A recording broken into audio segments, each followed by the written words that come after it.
en Itinerario tenemos un especial en Toronto, Canadá. Visitamos dos librerías, Monkey's Paw, con una selección inesperada de títulos y una máquina que elige libros al azar, y Another Story, especializada en temas de justicia social. Nos asomamos a las colecciones de la Galería de Arte de Ontario y en la Power Plant Gallery vemos propuestas más contemporáneas. En este tour de graffiti vamos a descubrir el lado más colorido de la ciudad. Visitamos dos lugares dedicados a la ciencia ficción y a la cultura pop. En Kensington Market, Chinatown y Scarborough vemos el lado multicultural de la ciudad. Te damos la bienvenida a este itinerario desde Toronto. ¡Comenzamos!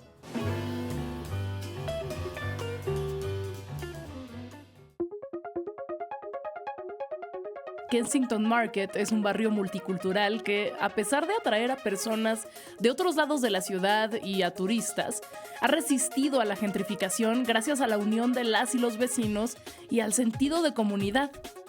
Para entender más de estas calles, nos reunimos con John Lee, un chef, escritor y periodista que, lo más importante, creció acá y conoce muy bien el espíritu del barrio. Este recorrido empieza con un generoso desayuno en uno de los restaurantes chinos favoritos de John. Estamos con John Lee, que es chef y ha dado este tour por Kensington Market y Chinatown por 14 años y vamos a empezar con un desayuno. Okay, so this is the rice and Chinese donut roll. So excited.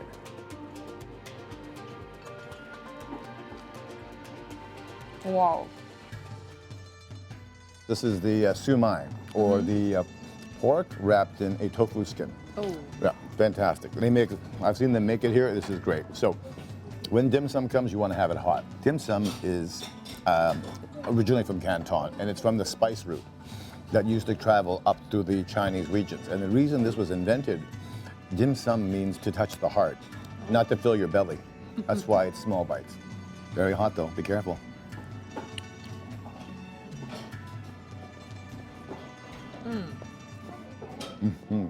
So fantastic. And then we're going to move over to the hagao, which is the shrimp.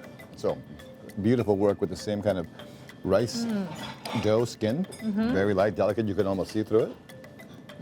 Also a great sign. I've seen chefs turn this into every shape possible. And this is why it's a great breakfast. You never feel heavy after you eat this. That's so important. Right?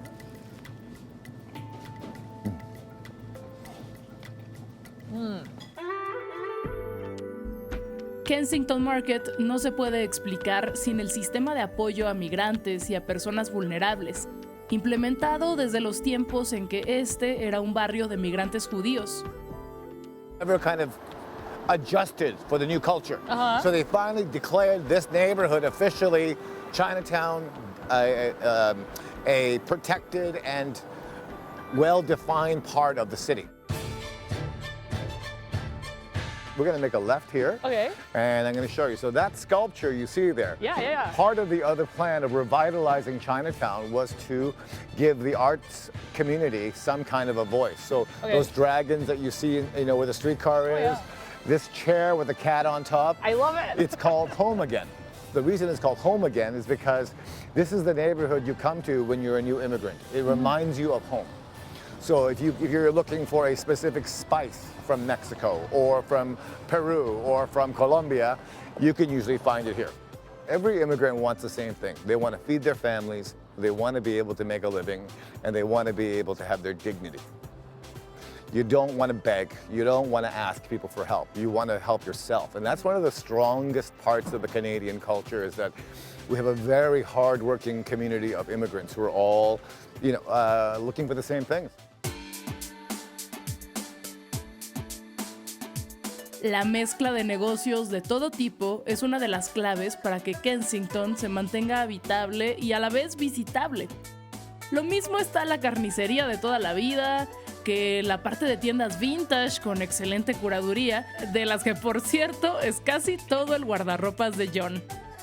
Eso sí, la comunidad está muy bien organizada para no permitir que se establezcan tiendas de cadena o grandes corporativos.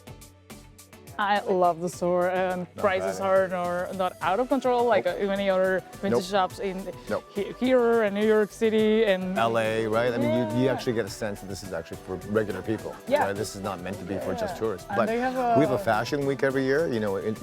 Very high fashion. Everybody flies in. Most major cities have like a fashion week, right? When fashion week hits here, this place is overrun by fashion people looking for ideas, looking for a unique piece.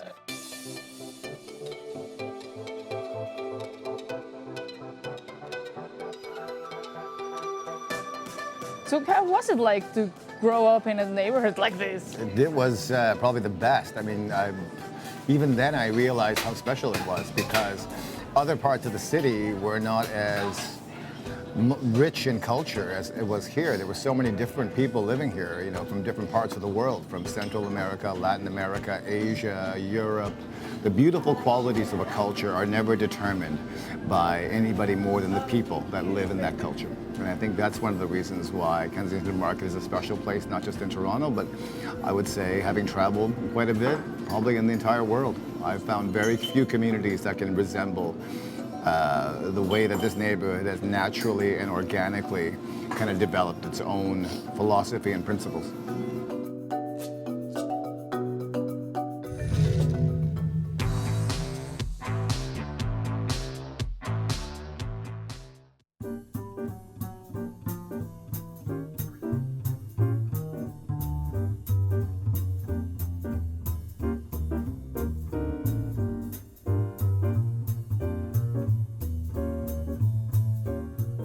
En Itinerario ya sabes que tenemos una obsesión con las librerías de viejo y acá encontramos una que es única porque se especializa en libros que con el paso del tiempo, con el paso de los años, se volvieron involuntariamente piezas de arte o documentos de una época que ahora nos da risa o ñáñaras o nostalgia o todas las anteriores.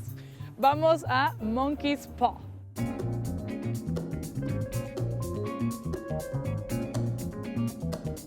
What's the distinctive personality of this bookshop? So I like to think it's kind of different from other bookstores, certainly totally different from new bookstores, but even from most old bookstores, the books that we specialize in are ones that you're not likely to find somewhere else, and ones that you're not even likely to ask for. So in other words, somebody comes here and says, oh, do you have a copy of X? Well, maybe we do, but probably we don't. It's not really where you come to find the book you're looking for. It's like you come here and you browse the shelves and you find something unexpected because these are books that you don't necessarily see other places. So that was the basic idea, but they're books, they're sort of like art objects. Stephen tiene muchísimo sentido del humor y eso se ve reflejado en varios detalles de la tienda, como en las etiquetas de los precios, en las que hace comentarios mordaces sobre los libros y su relación con el presente. Y por supuesto, en la Bibliomat, una máquina maravillosa que lleva al máximo la experiencia azarosa de cazar libros antiguos. Let's see what I get. You want to try it? Sure. Okay, well, we can hook you up. I've been just running all around Ontario and New York State and Michigan and Pennsylvania and wherever I go looking for books for the vending machine. And they have to be old, and they have to be usually hardcover. Okay. And they have to be, the other thing is, this is why it's so hard for me, like I go to so much trouble to find these books. It's all about the surprise, right? Like, if you get a book that you recognize out of the machine, it's not a surprise. So I have to find books that no one has ever seen before. You can owe me. Okay? There's a Bibliomat It's $5, token. right? It's $5, that's Oh, right. cool.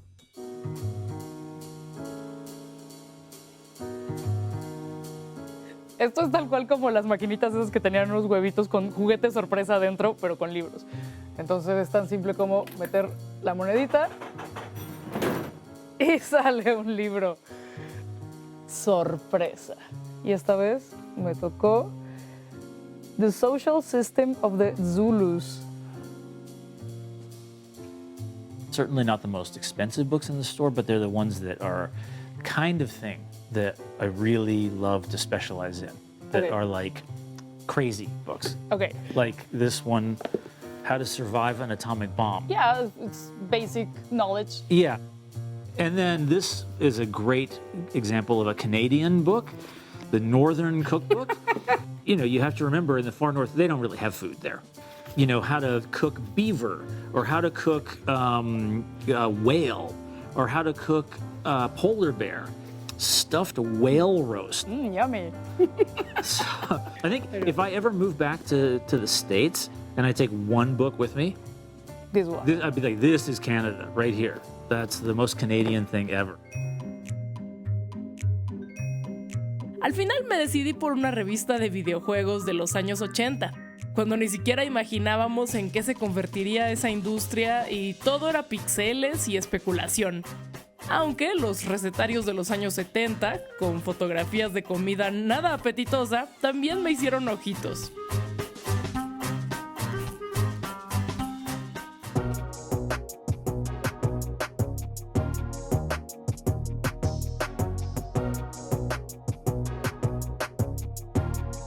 Stephen me recomendó su lugar favorito de comida china, Yummy Yummy Dumplings, en pleno Chinatown.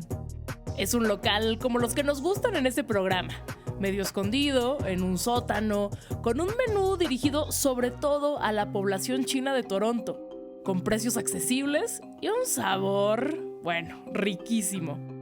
Primero probé los dumplings servidos de pescado y cebollín, con vinagre, salsa de soya y por supuesto picante, pues porque chilanga. Y luego los dumplings fritos de cordero y camarón y cebollín. ¡Ay, jugosísimos! Gracias, Stephen, te debemos unos taquitos.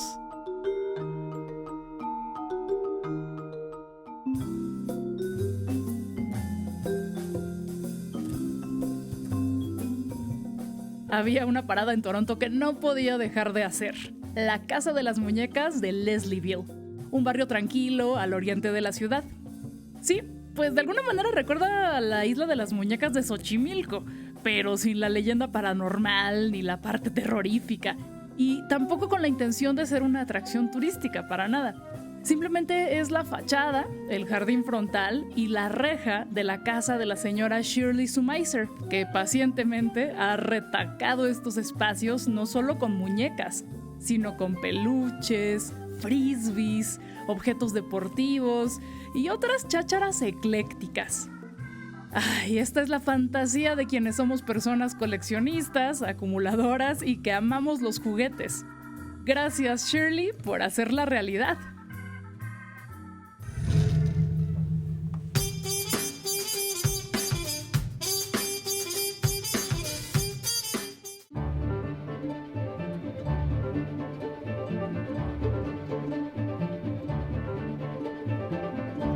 En lo que fue un edificio industrial dedicado a la generación de energía, hoy está uno de los espacios más importantes de Toronto dedicados al arte contemporáneo.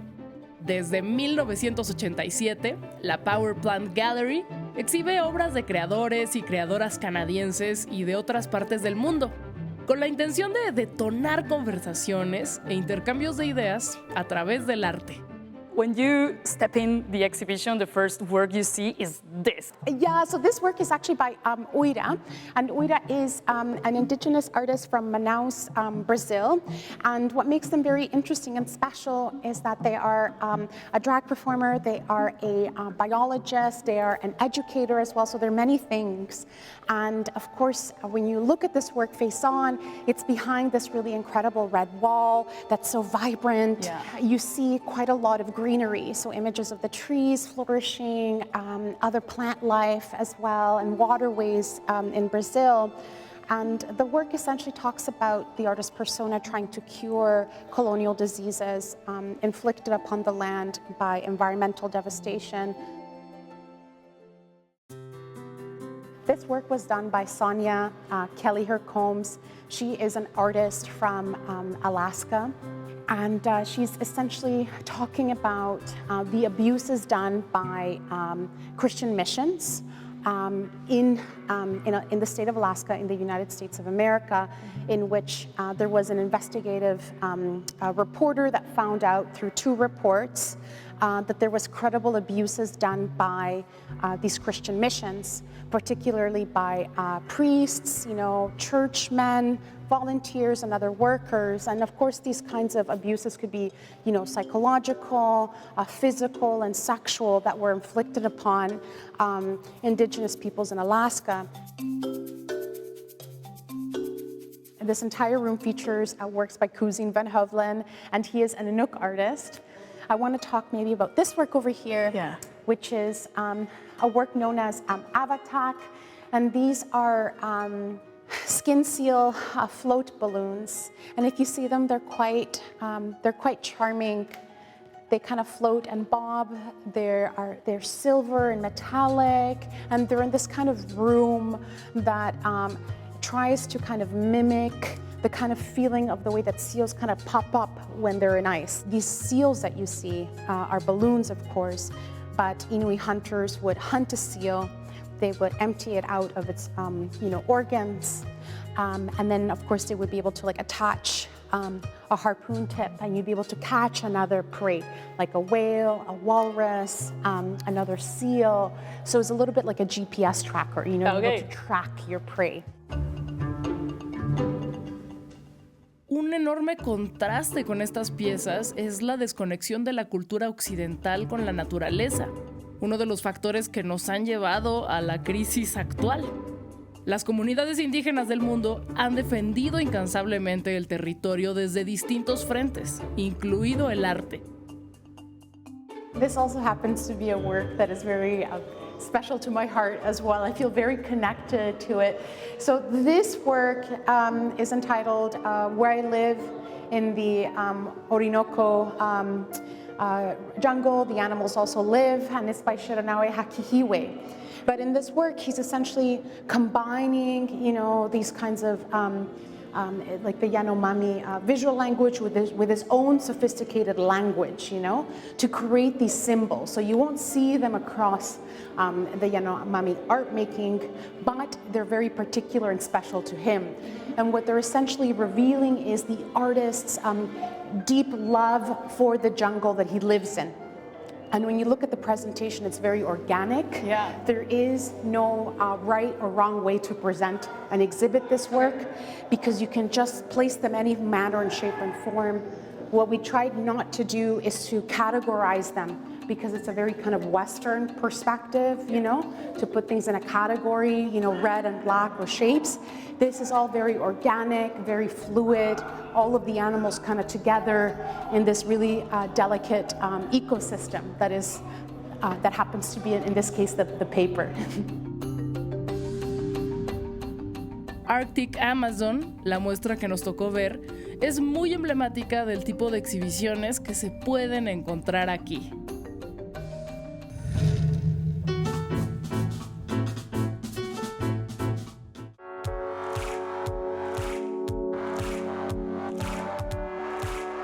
Imagínate un lugar donde las y los fans de la ciencia ficción, la fantasía, los cómics, los videojuegos y la cultura pop en general puedan reunirse a tomar algo, a platicar sobre sus pasiones o a ponerlas en práctica. En un lugar con una decoración increíble y llena de guiños a sus historias favoritas. Ese lugar existe y se llama Seascape. Desde que llegamos aquí nos convertimos en fans de Sarah Nguyen, la poderosísima creadora de Seascape. There are so many things happening here that I wouldn't know how to describe it to a friend. So, like, where are you? In this amazing place. So how would you describe it? So like Seascape's a bar, right? It's like got a lot of different events, but also like we do board games, video games, and just all kinds of events. Like creative people come, and it's more like it's a space where you can come in, relax with your friends, but also we do like a lot of community-based events, right? So we have like goth nights where people come in and dance. We have, people right now playing Magic the Gathering. We have a gaming tournament upstairs. So just like different activities happen during the week. It's just a creative space for anyone to come in and enjoy and relax. And if you want to host an event, you can also do that too.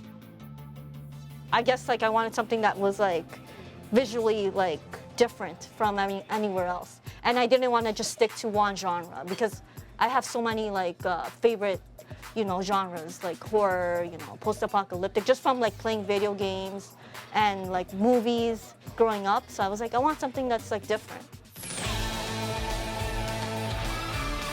Este es un sitio independiente, de espíritu punk y autogestivo, con un escenario para toquines y para toda clase de eventos. El día que visitamos este lugar, había un torneo de videojuegos. Al ganador le dieron su cinturón y toda la cosa, con gran entusiasmo. Estuvo muy divertido y muy emotivo. I also feel that young people, very, very young, because you're super young, but 18-year-olds need a place like this. Yeah. And it's, I don't know, I think they're really lucky because I would have loved a place like this when I was, 19, 20, where I could be myself. Yeah, for sure. Over here, we encourage anyone to come in. Everyone's welcome, and we don't judge, right? It's just you come in and just be comfortable, and you can play your music if you like, whatever. Hay cócteles clásicos, pero otros son muy originales y fotogénicos, aparte de que están buenísimos. Seascape está en Junction, al noroeste de la ciudad, fuera de la ruta turística, pero en un barrio lleno de propuestas innovadoras que te recomendamos explorar.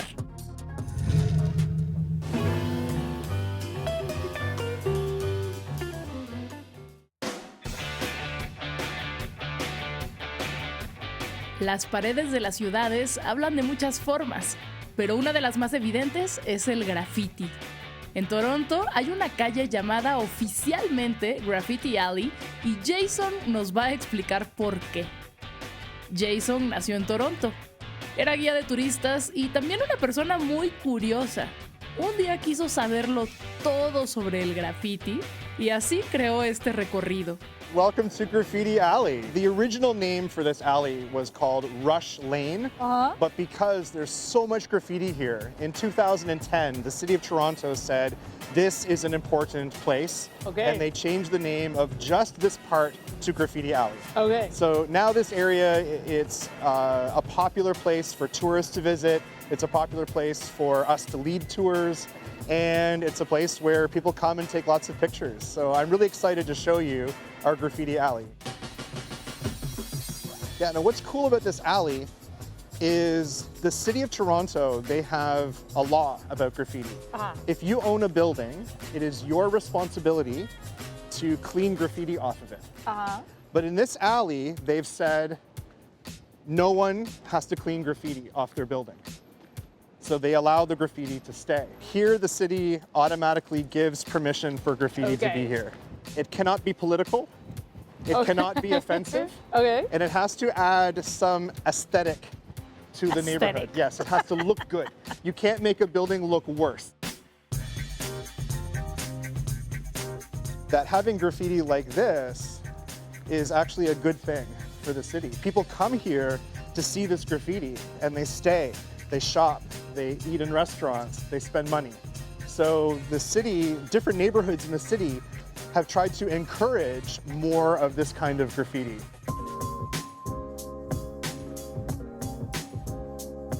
It's rare to see really angry graffiti.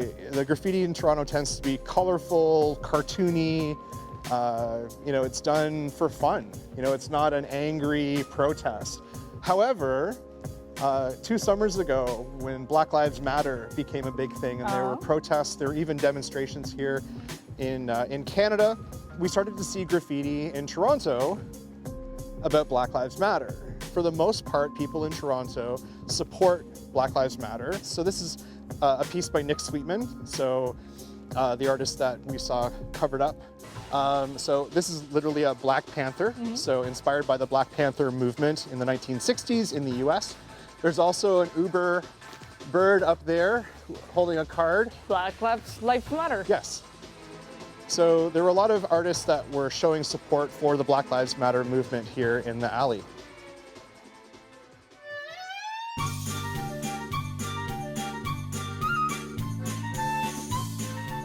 This is not written in English. It's actually written in Russian. You see the colors that are used? It's about Ukraine. Yes. So this is actually, it's written in Russian, and it's a message to Vladimir Putin with instructions of what he should do to himself. Oh, okay. And I'm just gonna leave it at that. Use your that's- imagination. That's tough, but So it's a pro Ukraine.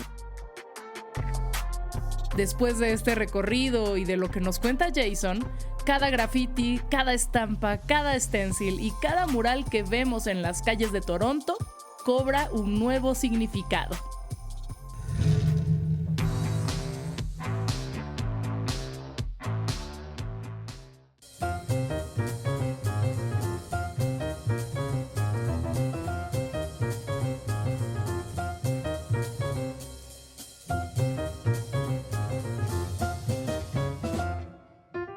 hasta aquí llegó este itinerario donde mostramos nada más un poquitito de todo lo que Toronto tiene que ofrecer. Pero nos vemos la próxima semana con más recomendaciones.